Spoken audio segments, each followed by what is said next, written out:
누가 감사할 수 있는가? 누가 감사할 수 있는가라는 제목으로 하나님의 말씀을 전하도록 하겠습니다. 최재천 교수님이라고 그 이화여대 석좌 교수님이시고 이분은 동물학자신데요. 서울대 나오시고 또 하버드에서 석박사를 하시고 무려 이 두 학교에서도 교수 사역을 하셨던 분입니다. 자녀 양육에 굉장히 진심이었었다고 합니다. 그래서 많은 분들이 어떻게 하면 교수님처럼 이렇게 자녀를 양육할 수 있습니까? 라고 하면 동물처럼 교육하십시오라고 이야기를 한대요. 저희가 지금 그렇게 교육을 하고 있거든요, 동물처럼.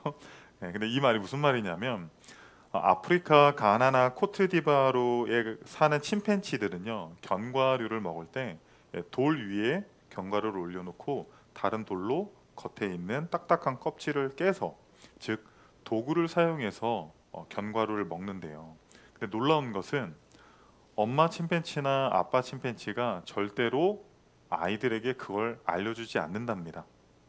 그런데 아이들이 알려주지 않아도 어린 시절부터 견과류를 어떻게 먹어야 하는지 엄마 아빠를 보고 그걸 보고 똑같이 따라하면서 견과류를 먹게 된다라는 거예요. 여러분의 가정은 감사가 넘치는 가정입니까? 여러분, 우리 교회는 감사가 넘치는 교회입니까? 사실은 자기가 어떤 사람인지 알려면 자녀들을 보면 알 수 있어요. 자녀들을 보면 알 수 있습니다. 자녀들이 긍정적인 것 같아요. 자녀들이 감사가 넘치는 것 같아요. 자녀들이 기도의 사람인 것 같아요. 자녀들이 믿음의 사람인 것 같아요. 여러분, 자녀는 어떻게 보면 이 부모의 얼굴이고 거울입니다. 저는 오늘 본문의 말씀을 통해서 우리 모두 다 감사하는 자가 되기를 원합니다. 추수감사 주일이기 때문에 그냥 무작정 감사가 아니라 본문을 통해서 왜 예수님께서, 왜 주님께서 우리가 감사해라. 감사는 여러분 조건절이 아니에요.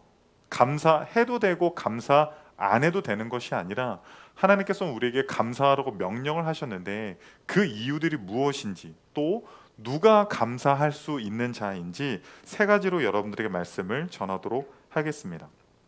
첫 번째는요, 부르짖는 사람입니다. 부르짖는 사람. 우리 누가복음 17장 13절을 한번 보면 어떻게 되어 있습니까? 소리를 높여 이르되. 이 사람들이 누구죠? 예수님께서 예루살렘으로 가실 때 사마리아와 갈릴리 사이로 지나가시다가 한 마을에 들렸는데 10명의 나병 환자들이, 이 나병은 우리가 이제 문둥병이라고도 불리는 이제 감염병인데 처음에 감염되었을 때는 아무런 증상이 나타나지 않는데요. 그런데 점차 시간이 지나면서요, 아픔을 느끼는 신경 감각들이 상실되어서 감염된 신체 부위가 썩어 문드러져 가는 그러한 병들입니다. 유대 공동체에서는요, 이 나병을 하나님이 내리신 질병으로 규정을 하고요, 율법에 의하면 나병에 걸린 자들은요 동족들과 함께 살 수가 없어요.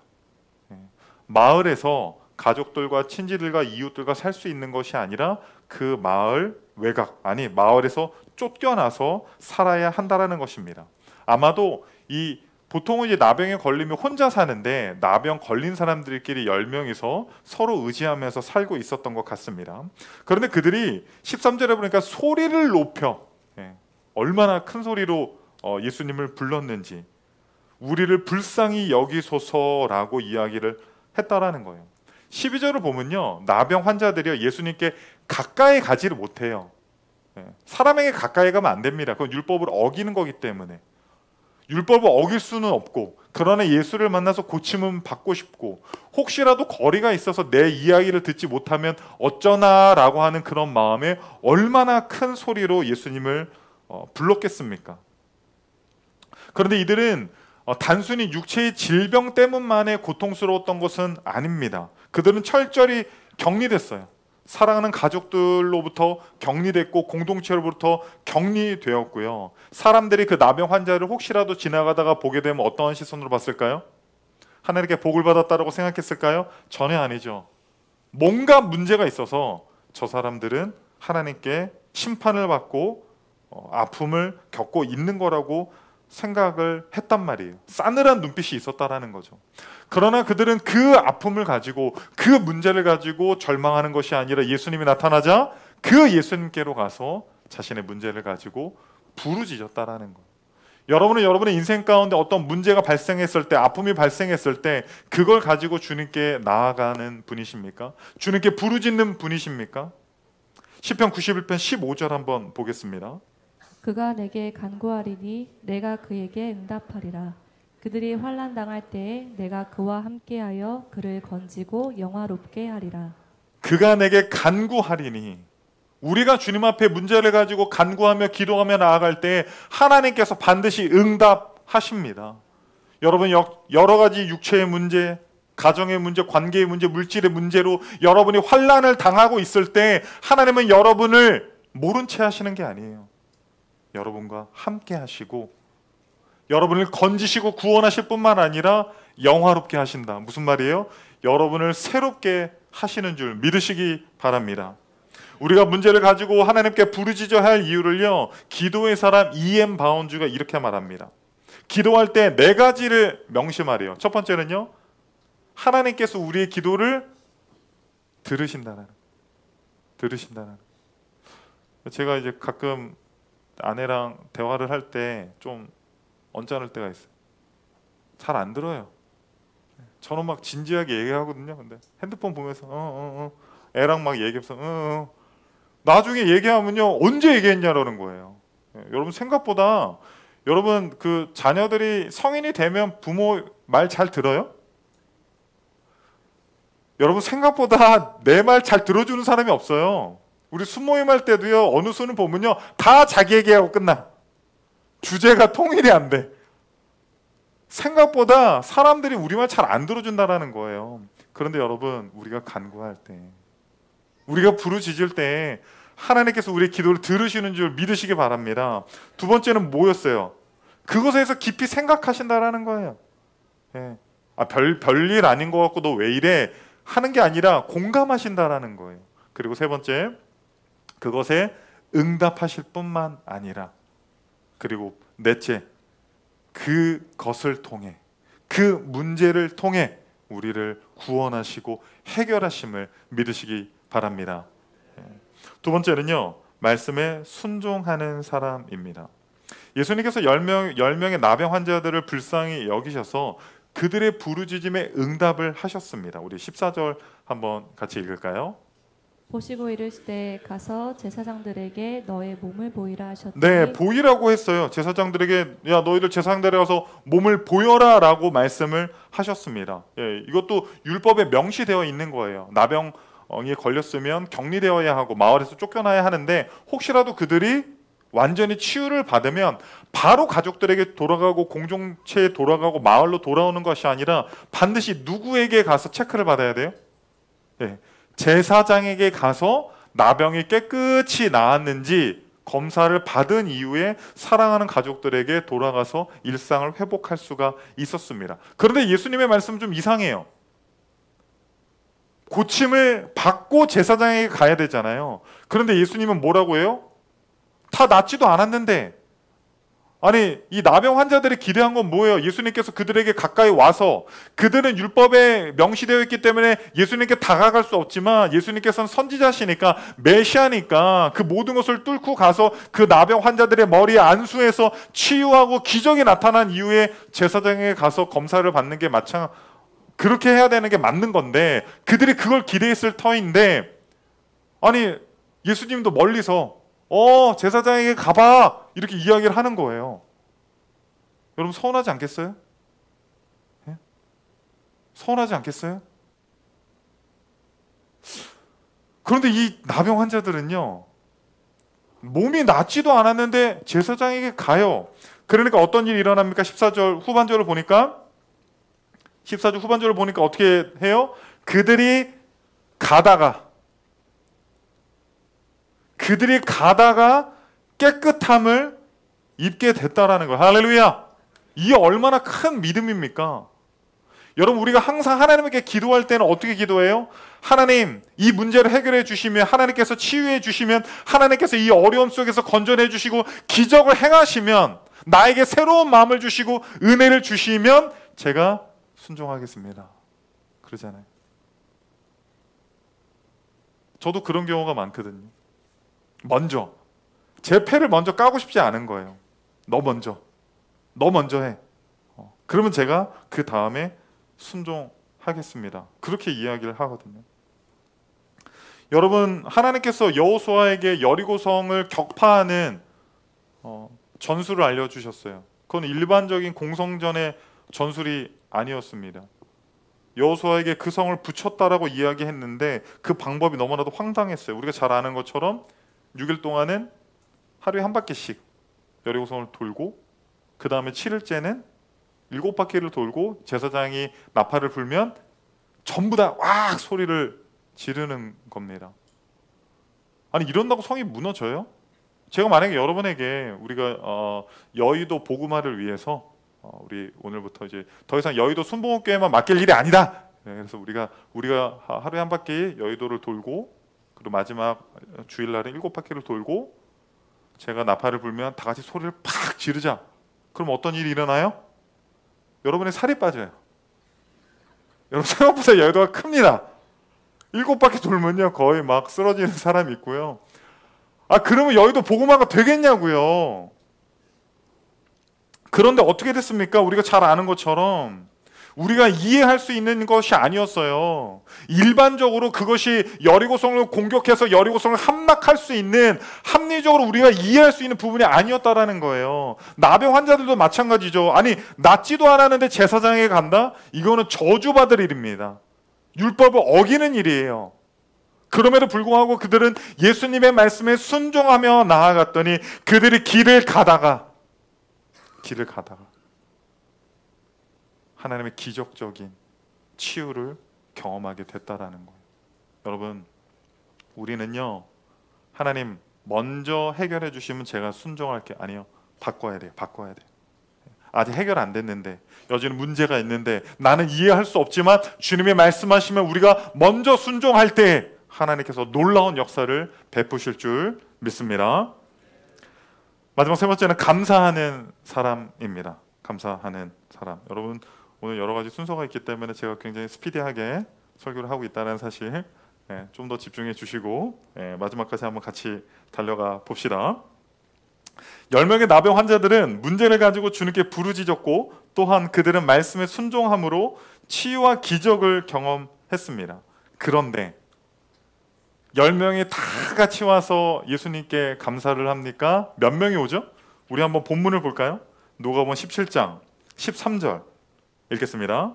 소리를 높여 이르되 예수 선생님이여 우리를 불쌍히 여기소서 하거늘. 네, 부르짖을 때 간절히 부르짖을 때 10명이 그냥 누가 가장 큰 목소리라 할 것 없이 그냥 전부 다 그냥 크게 예수님이 혹시라도 못 들으실까봐 내가 좀 작게 하면 난 안 고쳐주실까봐 누구보다도 큰 목소리로 예수님께 소리를 높여서 불쌍히 여겨달라고 이야기를 했습니다. 그런데 15절을 한번 봅시다. 그 중에 한 사람이 자기가 나은 것을 보고 큰 소리로 하나님께 영광을 돌리며 돌아와 16절입니다. 예수의 발 아래에 엎드려 감사하니. 네, 몇 명이 돌아왔어요?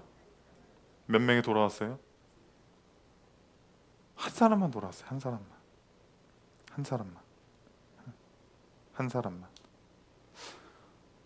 문제가 있을 때는 간절히 부르짖고 또 기도하고 매달리고 날마다 교회 오고 제가 아직도 잊혀지지 않는 한 청년이 있는데요. 결혼을 하고 싶어하는 이제 자매가 있었어요. 근데 그 자매 집에서 반대를 했어요. 그래서 이제 이 자매가 막 울고불고 나 너랑 결혼 못한다. 우리 엄마 아빠가 반대한다. 그런 상황이 왔습니다. 이 형제가 날마다 교회 와서 기도하는 거예요. 기도를 저보다 오래 해요. 날마다 와서 나 퇴근해야 되는데 계속 그냥 울면서 기도해요. 참, 쟤 때문에 나 집에 못 가고 있네 막 이런 생각할 정도로 그렇게 그냥 항상 울면서 기도하는 거예요. 나 얼마나 딱한지 같이 이제 얘기하고 또 권면하고 나도 기도하겠다고 하고 그렇게 한 달 좀 넘게 기도했을까요? 어느 날 장문의 그 그 문자가 왔어요. 드디어 이렇게 해서 어쨌든 허락을 받았대라는 거야. 그래서 너무 감사하다. 너가 기도하니까 하나님께서 역사하셨구나. 그 뒤로 그 청년을 볼 수가 없었습니다. 어찌나 괘씸한지. 야, 진짜 검은 머리 짐승은 잘 키워야 됩니다. 여러분, 그런 얘기 하면 우리 그리스도인들은 그런 얘기 하면 안 돼요. 여러분 다 검은 머리잖아요. 염색하신 분도 있지만 예, 잘 키워야 돼요. 잘 키워야 돼요. 그런데 비단 그 청년만의 문제가 아니에요. 예, 사실 우리도 그렇잖아요. 예, 우리 역시도 어떤 문제가 있을 때는 막 간절히 기도하지만 거의 이런 거 있잖아요. 우리 청년들이 이런 기도 많이 해요. 하나님, 요번만 기적을 행해 주시고 이번만 저를 살려 주시면 제가 앞으로 정말 하나님 잘 믿고 교회 열심히 다닐게요. 이런 거 많이 해요. 그런데 그게 문제가 딱 해결되잖아요. 그런데 우리 어르신들에게 물어볼게요. 그게 해결되면 또 다른 문제가 와요, 안 와요? 와요, 안 와요? 오잖아요. 예수님은 이렇게 말합니다. 누가복음 17장 17절에 이렇게 말합니다. 예수께서 대답하여 이르시되 10사람이 다 깨끗함을 받지 아니하였느냐? 그 9은 어디 있느냐? 그 9은 어디 있느냐? 9명을 찾으시는 거예요. 야, 니네 그렇게 소리를 부르짖으면서 울고불고 난리쳐서 내가 이렇게 고쳐줬는데 야, 9은 어딨어? 예수님은 자비롭고 사랑이 많으시고 인자하셔서 아유, 그냥 그럴 수 있지. 내가 다 이해한다. 그렇게 하시는 게 아니에요. 분명히 콕 집어서 그놈들 어딨니? 다시 나병에 확. 공자가 이런 말을 했어요. 자기가 가장 싫어하는 인간상 네 부류를 이야기했습니다. 첫째는요, 타인의 실패를 기뻐하는 자. 둘째는 윗사람을 헐뜯는 자 앞에서는 맞장구 치고 뒤에서는 욕하는 자. 셋째는요, 용기는 있으나 예의가 없는 자. 넷째는 은혜를 원수로 갚는 자, 곧 감사할 줄 모르는 자라고 했습니다. 그런데요, 공자가 이 말을 끝내면서 이렇게 얘기했어요. 이 중에서도 내가 가장 혐오하는 인간상은 네 번째, 감사를 알지 못하는 사람이다. 예수님도 똑같아요. 9은 어디 있느냐? 너희들 그렇게 소리를 높여서 부르짖으면서 기도하면서 살려달라고 할 때와 지금은 너무나도 다른 모습 아니냐? 왜 너만 와서 이렇게 무릎을 꿇고 감사하느냐? 나머지 9은 어디 있느냐? 감사를 찾고 계시다라는 거예요.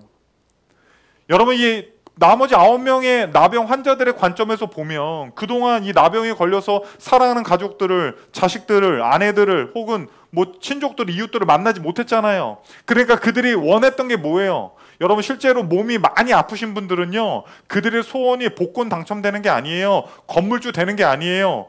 몸이 회복돼서 그냥 일상의 삶을 사는 게 그들의 소원입니다. 얼마나 일상으로 돌아가고 싶었겠어요. 빨리 제사장에게 가서 내 환부를 보여주고 다 나았음을 증명받고 그 다음에 하루라도 내 사랑하는 자녀들을 보고 싶고 가족들의 품으로 돌아가고 싶었을 거 아닙니까? 그런데 왜 이 한 사람은 주님께로 돌아왔을까요? 여러분, 9명의 나병 환자들이 불치병에 걸려서 그 누구도 고칠 수 없지만 예수님이 그들을 고쳐주셨어요. 마음속으로 감사했겠죠. 아, 예수님 땡큐 감사했겠죠. 그리고 가족들에게 돌아갔을 때도 막 가족들이 막 우리 아버지 돌아와서 너무 감사하다. 그런데 여러분, 그 감사가 얼마나 갔을까요? 1년? 2년? 우리 아버지가 불치병에 걸려서 죽는 줄 알았는데 살아 돌아와서 너무나도 감사한데 잔소리는 여전하네.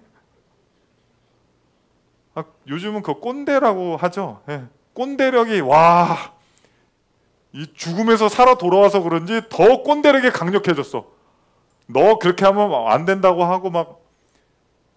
아니, 그 나병이 치유되는 걸로 끝납니까? 나중에 또 다른 병 안 생겨요? 문제가 안 생겨요? 그 건강만 회복되면 진짜로 감사할 수 있는 거예요? 그렇지 않다라는 거예요. 그 감사는요, 아마 오래가지 못했을 겁니다.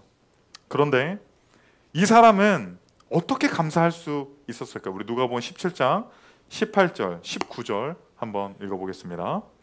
이 이방인 외에는 하나님께 영광을 돌리러 도란 자가 없느냐 하시고 그에게 이르시되 일어나 가라 내 믿음이 너를 구원하였느니라 하시더라. 할렐루야! 누가 감사할 수 있는 사람이에요? 문제 해결받은 사람? 어려움 가운데 기적을 경험해서 와 이건 내가 진짜 할 수 없는 일인데 하나님께서 내 인생 가운데 기적을 행하셔서 내가 구원받았구나. 아닙니다. 여러분 이스라엘 백성들 봐요. 이스라엘 백성들만큼 하나님의 기적을 많이 체험한 민족이 없습니다. 10가지 재앙, 그쵸? 홍해가 갈라졌다니까요. 홍해가 만나와 메추라기, 구름 기둥과 불기둥. 여러분 구름 기둥과 불기둥이요 그 기적이요 내 눈앞에 보인다니까요. 그런데도 그들은 불평과 불만으로 광야에서 엎드러졌어요. 추수감사주의를 맞아서 나는 뭘 감사할 수 있지? 그런 것들을 좀 많이 생각해 봤어요. 그리고 우리 성도님들 중에서 정말로 고통과 아픔을 겪고 있는 분들을 생각할 때 우리 모두가 감사했으면 좋겠는데 정말 우리 모두가 감사할 수 있을까? 그런 고민들을 좀 많이 했어요. 어떤 분들에게는 좋은 일도 있고 또 어떤 분들에게는 참 그 너무나도 긴 그 고난의 세월을 제가 보면 여러분도 아시겠지만 우리 교회 스피릿은 기도하면 근데요 그분의 고난의 이야기를 들으면요 그 이야기에 쏙 들어가요. 그 이야기가 너무나도 공허해요. 우리가 다 같이 감사했으면 좋겠는데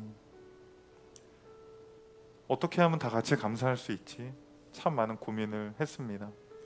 여러분들 중에서는 나병이 걸렸다가 또 치유받은 분도 계시고 지금 하나님께서 복을 주셔서 좋은 일들이 많이 있는 분들도 계시지만 추수감사주일임에도 불구하고 사실은 그렇게 감사할 일이 없는 분들도 계시다라는 거 너무나도 잘 압니다. 그런데 기적을 경험했기 때문에 나병이 치유됐기 때문에 감사할 수 있는 게 아니었어요.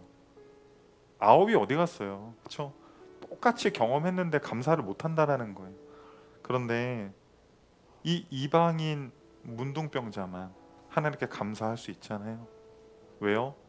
구원받았기 때문에. 구원받았기 때문에. 우리 육신의 문제뿐만 아니라 영적인 문제까지도 해결받은 사람들 누가 감사할 수 있습니까? 난 물질에 문제가 있는데 그 문제로부터 해결받아서 육체의 질병이 나아서 나의 곤궁과 어려움 가운데 하나님께서 강하고 의로운 오른손으로 나를 건지셔서 물론 그때도 감사할 수 있어요.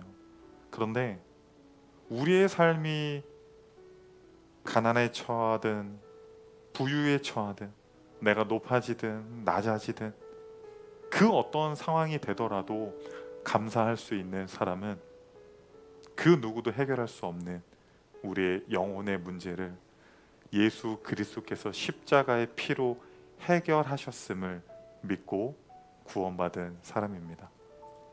사랑하는 성도님들, 우리 모두 다 감사할 수 있습니다. 왜냐하면 하나님께서 우리에게 구원을 선물로 주셨기 때문입니다.